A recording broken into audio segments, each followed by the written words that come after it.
Esta mañana cientos de estudiantes y docentes protagonizaron un plantón en la Universidad Central tras el anuncio de un recorte presupuestario del 10% a las universidades públicas.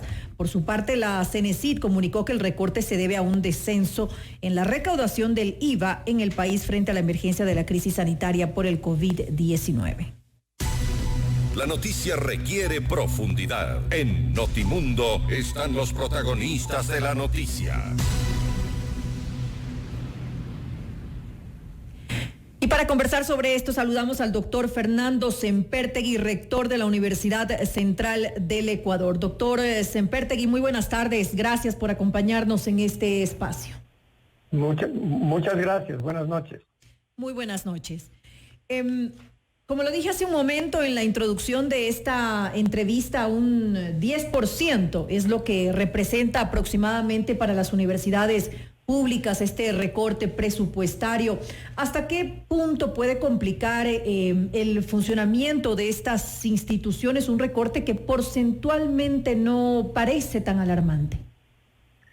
Bueno, es un recorte muy significativo porque las universidades públicas desde el año 2015 no hemos tenido ningún incremento presupuestario. Al contrario, hubo una disminución para comenzar el presente año 2020. De manera que este súbito recorte amenaza nuestra oferta académica, especialmente porque el recorte apunta a la nómina, es decir, a los docentes, especialmente a los docentes, aunque también al personal administrativo. La Universidad Central tiene un recorte de $11.300.000, que representa un poco más del 10%. Y este momento hay mucha inquietud en la universidad. Hemos tenido hoy día una larga reunión del Consejo Universitario para examinar las consecuencias de esta reducción del presupuesto y nos vemos ante una situación extremadamente crítica porque el segmento de profesores contratados estaría sin financiamiento y sin esa incorporación de estos profesores contratados no podemos arrancar el semestre que estábamos ya a punto de convocar. ¿Cuántos profesores contratados se verían afectados, doctor Sempertegui? En la Universidad Central eso sería más o menos 790 profesores. Entonces... Que tendrían que ser separados. Pues no tendríamos cómo financiar. ¿Cómo hacemos un compromiso laboral si no tenemos una certeza de poder honrar esa obligación? Entonces, esto nos ha detenido. El día de hoy el Consejo Universitario resolvió suspender la convocatoria de matriculación hasta que podamos encontrar una salida que nos permita seguir adelante. Ahora, ¿hay un diálogo abierto al momento tal vez con la Secretaría de Educación Superior? ¿Se podría llegar a algún acuerdo dentro de la situación actual, por supuesto, y teniendo tal vez, permitiendo tal vez un margen de reducción de ingresos en el presupuesto que no afecte de alguna manera mayormente a la capacidad de operación de las universidades? Acabo de abandonar momentáneamente una reunión convocada por el directorio de las universidades públicas y el señor presidente, que es el rector de la Universidad Técnica de Ambato, ha informado que no ha habido ninguna respuesta de la CENACID a una comunicación enviada por ese directorio a fin de comenzar a discutir el impacto de esta medida que ha sido inconsulta. Lamentablemente, hubo el error de las autoridades de finanzas de no convocarnos para poder establecer mediante un diálogo una salida apropiada a una situación extremadamente sensible. Pero mi pregunta anterior era, ¿estarían ustedes dispuestos a aceptar tal vez no el 10%, pero sí llegar a negociar un margen que les permita seguir operando, pero que haya una reducción dentro de la necesidad actual? Yo no me atrevería a decir eso. Para la Universidad Central, por ejemplo, resulta muy complicado prescindir de los profesores contratados. Hemos hecho un reajuste de contratos para mejorar la eficiencia del presupuesto reducido que ya tenemos. Sin embargo, nos vemos ante una circunstancia extremadamente difícil. Sin embargo, por supuesto que estamos abiertos al diálogo. Ahora mismo la Asamblea de Rectores que está reunida ha manifestado su disposición a dialogar, siempre que también del otro lado exista una apertura. Es decir, se puede buscar la forma de optimizar esto y priorizar estos recursos universitarios. Tal vez los gastos que debido a la emergencia no se están dando en este momento podían reestructurarse de alguna forma. Entendemos que la situación no es fácil. Los universitarios reconocemos que tenemos que trabajar de una manera apropiada, mejorar nuestra eficiencia sin ninguna duda, reajustar los contratos al mínimo indispensable, cubrir las obligaciones que esos contratos demanden y ponernos a trabajar. Lo que no queremos es frustrar a los estudiantes que en este momento están en una situación incierta porque pues no saben si vamos a continuar laborando de manera apropiada. ¿Van a asistir ustedes a la Comisión de Educación de la Asamblea Nacional, donde pues ya se ha determinado esta investigación, esta fiscalización de la medida que fue adoptada para la reducción del presupuesto de las universidades y se ha citado al ministro de Finanzas, a Richard Martínez, para el día de mañana, miércoles 6 de mayo? ¿Ustedes han sido convocados? ¿Van a asistir a la Asamblea Nacional? En la Asamblea de Rectores que está reunida en este momento se va a tratar ese punto y con seguridad se va a enviar una delegación. ¿Y están pensando también en acudir a alguna instancia legal? Porque ustedes han argumentado que esta medida es inconstitucional, se estaría afectando al artículo 165 de la Constitución de la República, donde obviamente está incluido el sector de la educación para que no se afecten sus presupuestos, sus recursos. Claro, la medida es un traspié. Desde luego, es un traspié constitucional. Nosotros como rectores hemos examinado este momento precisamente la posibilidad de recurrir a medidas cautelares, porque nos asiste la razón legal, pero no solamente la razón legal, nos asiste la razón de los hechos. He reiterado en las últimas invitaciones de los medios de comunicación un punto de vista que creo que tiene una adhesión ciudadana importante. Se trata de que la educación y la salud son dos ámbitos de la práctica social que están íntimamente conectados. No se puede mejorar la salud pública y tomar una medida en detrimento de la educación pública. Mire usted lo que pasa en el escenario de la pandemia. Los profesionales de la salud, los médicos, los especialistas, las enfermeras, los técnicos de laboratorio, los técnicos de imagen, son todos graduados en las universidades. En particular en Quito, en la Universidad Central del Ecuador, que es una universidad pública. De manera que usted allí encuentra una correlación estrecha entre educación y salud. No son dos dimensiones separadas. Como digo, si se castiga a la educación pública, se afecta también a la salud pública. Además, y hay algo que es importante destacar, la universidad pública, la Universidad Central en particular, tiene alumnos que provienen de hogares pobres. Más del 50% de mis alumnos de la Universidad Central pertenecen a los quintiles 1 y 2, es decir, los hogares más pobres. Son estos hogares más pobres los que han pagado el precio más alto de la pandemia. No solo por la enfermedad y las muertes lamentables, sino por el impacto social en el empleo, en la posibilidad de disponer de recursos para el sustento familiar diario.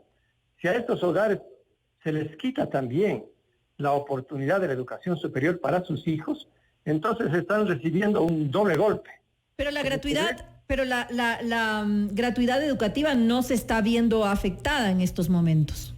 Pero si no hay oferta académica, ¿de qué gratuidad podemos hablar?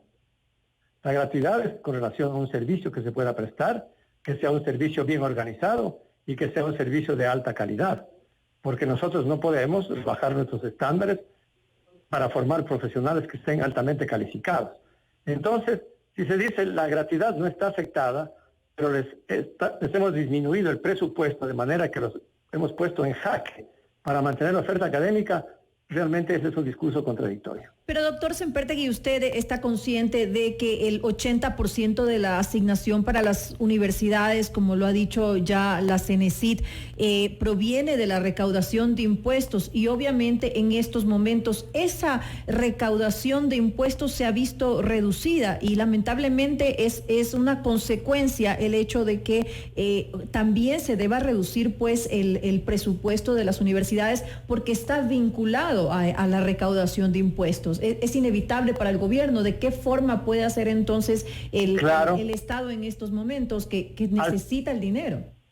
Si su reflexión es certera, las universidades públicas viven de un porcentaje de la recaudación tributaria, en particular del impuesto a la renta y también del IVA. Uh-huh. Aunque la devolución del IVA casi se consigue siempre más tarde que nunca. Pero bien, además los comensales que participan de este presupuesto se han incrementado, puesto que ahora tenemos también las llamadas universidades emblemáticas que fueron creadas en el gobierno anterior. Pero justamente estamos viviendo una emergencia sanitaria. Y la emergencia sanitaria puede permitir movilizar otros recursos para no sacrificar la oferta de la educación pública, no solo de la oferta de educación pública superior, sino en general de toda la educación pública. Si se concibe que la educación y la salud son parte de la emergencia sanitaria, como así debe entenderse, este es mi punto de vista, entonces pueden destinarse recursos extraordinarios. ¿De dónde van a salir los recursos extraordinarios? Hay una inyección de un crédito del Fondo Monetario Internacional que llegó en estos días, creo que alrededor de $700 millones, para atender la emergencia sanitaria. Si se entiende bien el vínculo entre salud y educación, allí puede haber un fondo extraordinario para, por el momento, corregir la necesidad que tiene el financiamiento de la educación superior pública. Sin embargo, y a pesar de lo dicho, ustedes están, como me lo dijo hace un momento, de acuerdo en que se pueda llegar a conversar, tal vez a buscar alguna salida con la CENESID, si es que ellos tienen una respuesta para ustedes para poder justamente determinar si ese presupuesto se puede tal vez reducir, que no sea de un 10%, tal vez de un porcentaje menor para que ustedes puedan acoplarse un poco. Bueno, sería una necedad decir que no vamos a dialogar, pues no seríamos académicos. Estamos abiertos al diálogo. Precisamente en la sesión que tienen este dato los rectores se ha hablado de esa posibilidad, siempre y cuando haya una respuesta, en este caso de la CENESID y del Ministerio de Finanzas, a una solicitud que ha hecho el señor presidente del directorio de la Asamblea, que es el doctor Galo Naranjo, el ingeniero Galo Naranjo, director de la Universidad Técnica de Ambato. Doctor Sempertegui, finalmente hay una situación que preocupa y es el llamado a este plantón que se realizó el día de hoy afuera de la Universidad Central de Quito, en el que supuestamente pues iba a respetar el espacio de distancia necesario para evitar contagios. Sin embargo, hemos visto las imágenes del plantón que se realizó y de ninguna manera se respetó ese espacio entre las personas. Yo vi algunas de las personas que estuvieron ahí presentes no tenían los elementos de cuidado necesarios, no tenían, por ejemplo, guantes en algunas de las fotografías que pude ver. ¿Eso no sería un poco irresponsable el llamar a que se realice un plantón en una situación actual de salubridad tan compleja, tan complicada, en la cual esto le podría costar la vida a muchas personas? Bueno, nuestra universidad ha estado comprometida con algunas importantes iniciativas orientadas a controlar la transmisión del virus. Y por lo tanto entendemos la importancia del aislamiento y del distanciamiento social. Pero los hogares pobres, sensiblemente afectados por esta pandemia, pues son los hogares que reciben este impacto de incertidumbre con relación a la educación superior. Y los hijos se movilizan, los hijos hacen presencia. Creo que no fue tan disciplinado el distanciamiento. Mire usted las imágenes, las estamos viendo en estos momentos, y usted puede ver cómo hay personas en las que realmente no hay ningún distanciamiento. Mire, esa persona que pasó ahorita no tiene guantes Y es, yo no veo. usted no puede ver. Nada en la pantalla. Bueno, le voy a mandar entonces las imágenes para que usted vea lo que nosotros hemos podido ver y eso es preocupante, ya le digo, porque tiene que haber una responsabilidad, sobre todo por parte de las universidades, de pues no hacer este tipo de llamados que obviamente ponen en peligro la vida de los estudiantes. Yo entiendo la situación de preocupación que puede haber, pero es parte de la responsabilidad que tenemos todos y cada uno de nosotros en esta situación emergente. Así es, y yo estoy muy bien enterado porque soy médico y soy inmunólogo. Pero aquí de lo que se trata es que esta no es una convocatoria de la institución, es una movilización espontánea de los estudiantes. Son ciudadanos jóvenes, por supuesto, deben saber cuidarse mejor, pero a ver, cada quien tiene que asumir una responsabilidad. Necesitamos también que el gobierno dé una señal rápida a fin de encontrar una solución. Y yo como rector, por supuesto, exhorto a mis estudiantes a mantenerse dentro del distanciamiento social estricto, que es en rigor un factor muy importante para evitar la extensión de la epidemia y sobre todo la propagación del virus. Así es, doctor, y todos quedamos esperando que de verdad se pueda llegar pues a un acuerdo para que la situación de una u otra manera sea beneficiosa para todos. Le quiero agradecer al doctor Fernando Sepertegui, rector de la Universidad Central del Ecuador, por habernos acompañado en esta entrevista. Muchísimas gracias.